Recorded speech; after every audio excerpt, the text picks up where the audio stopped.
एक बार की बात है, एक लड़का था। उसका नाम सबल था, जो नगर में रहता था। वह अपने जीवन से बहुत निराश था। उनकी निराशा का कारण यह था कि वह अब तक अपने जीवन में कुछ नहीं कर रहा था। उसके माता पिता उसे ताने मारते थे कि आपके सभी मित्र कुछ न कुछ कर रहे हैं, लेकिन आप अभी भी घर बैठे हैं। दोस्तों के बीच भी अक्सर उनका मजाक उड़ाया जाता था। वह कहीं जाता तो लोग उससे पूछते कि आप क्या कर रहे हैं। उसे यह बताने में भी शर्म आ रही थी। वह कुछ नहीं कर रहा था। धीरे धीरे उसने रिश्तेदारों से मिलना जुलना कम कर दिया और लोगों से मिलना भी बंद कर दिया।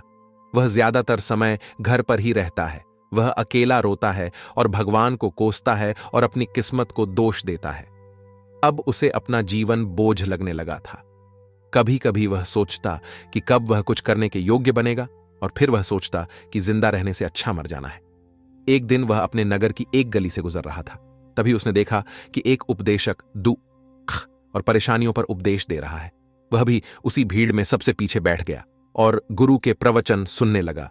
उपदेशक कह रहा था, दुख एक शिक्षक की तरह है जो हमें जीवन की सच्चाई दिखाता है और हमें जीने का सही तरीका सिखाता है।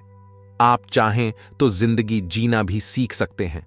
गुरुजी उपदेश दे रहे थे कि तुम चाहो तो कुछ भी हासिल कर सकते हो, और अगर चाहो तो एक कोने में बैठकर रो सकते हो। इन सभी बातों को सबल ध्यान से सुन रहा था, लेकिन शिक्षक की यह बातें पसंद नहीं आई। उसने खड़े होकर कहा कि कुछ भी सिखाने से दुख दूर नहीं होता।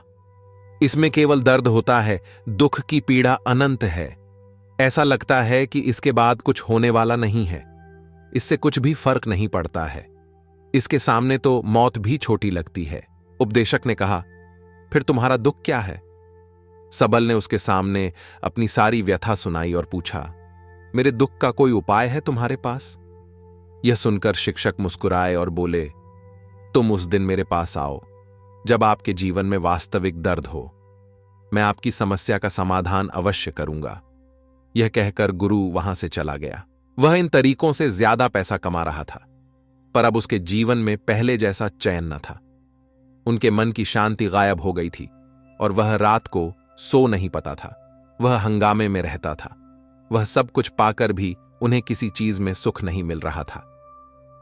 एक दिन सबल अपनी गाड़ी में कहीं जा रहा था। तभी रास्ते में उन्हें उपदेशक का आश्रम दिखाई दिया। वह रुका और गुरु के पास जाकर बोला, संत, आपने मुझे मेरे पास आने के लिए कहा था। जब मेरे जीवन में सच्चा दुख आता है, अब मैं बहुत दुखी हूं कि मेरी नींद हराम हो गई है। मुझे कहीं भी शांति नहीं मिल रही है। इस प्रकार सबल ने अपनी सारी समस्याएं गुरु को बता दी। गुरु ने कहा, जब तुम पहली बार मुझसे मिलने आए थे तब भी तुम किसी दुख में थे।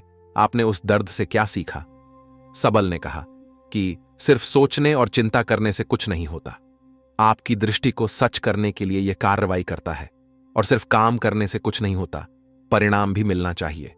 जब आपको लगता है कि आपका लक्ष्य हासिल नहीं होने वाला, तब राह में चाहे कितनी भी मुश्किलें आ जाएं, मन कितना भी निराश क्यों न हो, कितना भी लगता हो कि अब कुछ नहीं होने वाला है, तभी विश्वास करें, मैं जो भी कर रहा हूं उसमें अवश्य सफल होऊंगा। खुद पर ध्यान दो, लोगों पर नहीं। लोग केवल सफल लोगों का सम्मान करते हैं। कोई कितना भी अच्छा क्यों ना हो, वह हमेशा लोगों की नजरों में बोझ बने रहते हैं। यह सब सुनकर उपदेशक मुस्कुराया और बोला, जब आपके पास है तो यह वास्तविक दुख नहीं है। अपने जीवन में वास्तविक दुख आए तब मेरे पास आओ, मैं उसे ठीक कर दूंगा। सबल ने जाते समय साधु को सोने के सिक्कों से भरा घड़ा भेंट किया। घड़े को देखकर गुरु ने कहा कि यह मेरे किसी काम का नहीं है। उस पेड़ के नीचे गड्ढा खोदकर गाड़ दो। सबल ने घड़े को पेड़ के नीचे दबा दिया, जैसा कि गुरु ने बताया, और वहां से चला गया। कुछ दिनों से कारोबार ठीक चल रहा था, लेकिन व्यापार के गलत तरीके के कारण धीरे धीरे उसे व्यापार में घाटा होने लगा। उसकी सारी दौलत धीरे धीरे खत्म होने लगी, और एक दिन ऐसा भी आया जब उसके पास कुछ भी नहीं बचा और उस पर कर्ज का बोझ चढ़ गया था। परंतु वह निश्चिंत था, क्योंकि उसने अपना सारा कर्ज अपने दोस्तों से लिया था। उसने सोचा कि उसके दोस्त बुरे वक्त में उनके साथ खड़े रहेंगे, लेकिन ऐसा कुछ नहीं हुआ। जैसे ही बुरा वक्त आया, दोस्त पहले उससे कर्ज मांगने लगे। अगर उसने कर्ज नहीं लौटाया, उन्होंने उसे जान से मारने की धमकी भी दी। उनके सभी शुभचिंतक और प्रियजन उससे दूर हो गए। उसके दोस्त, जो उसके साथ मस्ती किया करते थे, अब उससे दूर भाग रहे थे। उसका परिवार उसकी गलतियां और कमियां गिनने लगा। उनकी सारी संपत्ति नीलाम कर दी गई और उसके पास कुछ भी न बचा। जब उसने अपने पिता से मदद मांगी, पिता ने कहा कि मेरे पास थोड़ी सी संपत्ति है, मैं तुम्हारी मां को क्या कहूंगा अगर मैं तुम्हें दे दूं? यह संपत्ति हमारा अंतिम उपाय है। सबल के मन में गहरा दुख छा गया। उसके आसपास कोई नहीं था जो उनके दुख को समझ सके, जो उसे संभाल सके। जनता के इस विश्वासघात के कारण वह अंदर से टूट चुका था। वह सोचने लगा कि अब जीने का क्या मतलब है, अब मौत ही मेरा सहारा है। वह आत्महत्या करने के लिए पहाड़ी पर जा रहा था। तब से उसे याद आया कि उस शिक्षक ने उससे कहा था, मेरे पास आओ जब तुम्हारे जीवन में वास्तविक दुख हो। सबल गुरु के पास गया और अपनी सारी व्यथा सुनाई। आंखों में आंसू लिए उसने कहा, हे गुरुजी, मेरे दुखाह का निवारण कीजिए। गुरु ने कहा, जब जीवन में असली दुख होता है तब मेरे पास आ जाना, मैं इसे जरूर ठीक करूंगा। सबल ने कहा कि यह क्या हो रहा है, मेरी जिंदगी में अभी दुख नहीं है तो आखिर असली दुख क्या है? गुरुजी ने सबसे कहा कि पहले आप मुझे बताओ, आपने अपने दुख से क्या सीखा? सबल ने कहा कि मैंने वह सीखा, जो लोग हमारे जीवन में आते हैं वह हमारी सफलता और प्रगति के कारण वो हमें धोखा जरूर देंगे, क्योंकि बुरे समय में वे हमारे साथ नहीं खड़े होंगे। वे अच्छे समय में ही हमारा फायदा उठाएंगे और बुरे समय में हमें छोड़ देंगे। उन लोगों पर ही भरोसा करें जो हमारे बुरे समय में हमारे साथ खड़े रहते हैं। लेकिन ऐसे लोग बहुत कम होते हैं, लेकिन जिनके पास है उन्हें उनकी सराहना करनी चाहिए, उनका अपमान नहीं करना चाहिए। मैंने कभी भी किसी के खिलाफ साजिश नहीं रखना चाहिए। अपना काम ईमानदारी और धैर्य से करें और कभी लालची मत बनो। अपने सारे दुख दर्द और अनुभव बयां करने के बाद सबल गुरुजी के सामने आंखों में आंसू लिए बैठ गया। कुछ देर बाद साधु उठे और पेड़ के नीचे एक गड्ढा खोदा और घड़ा निकाल लिया जो सोने के सिक्कों से भरा हुआ था। उसने सबल को देकर कहा, मेरे पास आओ जब तुम्हारे जीवन में वास्तविक दुख हो। सबल ने अपने शिक्षक को धन्यवाद दिया और उसे प्रणाम करके चला गया। उस पैसे से उन्होंने एक छोटा सा व्यवसाय शुरू किया। अब वह छोटा व्यापारी बनकर भी खुश हैं। उन्होंने पूरी लगन और ईमानदारी से कारोबार किया। जल्द ही वह अपने शहर का एक बड़ा व्यापारी बन गया। उनका जीवन सुख सुविधाओं से भरा हुआ था। लेकिन कोई कितना भी अच्छा क्यों ना हो, लेकिन जीवन में दुख आता है तो सबल के जीवन में भी दुख आते थे। अपने माता पिता की मृत्यु के रूप में वे दोनों एक ही दिन मर गए। सबल अपने माता पिता से बहुत प्यार करता था, इसलिए उनके निधन से उन्हें गहरा सदमा लगा। वह शवों को ले गया, दोनों को श्मशान घाट ले गया जहां अंतिम संस्कार किया गया। वहां उसने अपने माता पिता का शव जलता हुआ देखा तो उनका मन बेचैन हो उठा। उसके मन में कई सवाल उठने लगे। वह घर वापस आ गया, इसलिए उसने अपने माता पिता के घर और संपत्ति को देखा जिसके लिए उनके पिता हमेशा लड़ते रहे, आज जो छूटा पड़ा है। जिन्होंने इसकी देखभाल की, इसके लिए लड़ने वाले इस दुनिया से चले गए। उसके पिता ने जो कुछ कमाया वह सब यहीं रह गया। एक दिन पहले तक उसके पिता मारपीट करते थे किसी के साथ उसकी संपत्ति के लिए, आज वो खुद इस दुनिया से चले गए। उसका मन ऐसे अनेक विचारों के बवंडर में था। वह अंदर से अकेला और डरा हुआ महसूस कर रहा था। वह खाली महसूस कर रहा था। उसे लगा कि कुछ है, वह समझ नहीं सका। इसलिए वह गुरु के पास गया। उसे देखकर गुरुजी ने कहा, क्या जीवन में कोई दुख है? सबल ने कहा, वैसे तो जीवन में कोई दुख नहीं है, सब कुछ अच्छा चल रहा है, लेकिन आज मेरे माता पिता का देहांत हो गया है। मैं इस घटना से बेहद दुखी और परेशान हूं। गुरुजी ने कहा, इसमें दुखी होने की क्या बात है? एक दिन सबके अपनों को मरना है। कोई न कभी जिया है और न कभी रहेगा। एक दिन तुझे भी मरना है। शायद तुम कल ही मर जाओगे या आप आज भी मर सकते हो। सबल ने कहा, क्या कह रहे हो गुरु जी? मैं भी मर जाऊंगा, लेकिन मैं अभी जवान हूं। गुरु ने कहा कि सब जी रहे हैं इस भ्रम में कि मृत्यु केवल दूसरों को आती है, बड़ों के पास ही आती है। लेकिन जवान और बूढ़े मर जाते हैं, बच्चे मर जाते हैं। मौत का उम्र से कोई लेना देना नहीं है, यह सभी को प्रभावित करता है। मास्टर जी की ये बातें सबल के मन में घर कर गईं और वह चुपचाप चला गया। लेकिन उसका मन अभी भी बेचैन था। वह खाली महसूस कर रहा था। वह सारा दिन अपने बारे में ही सोचता रहा कि वह कौन है, वह इस दुनिया में क्यों आया है, क्या जीवन का लक्ष्य केवल चीजों को खाना और मरना है?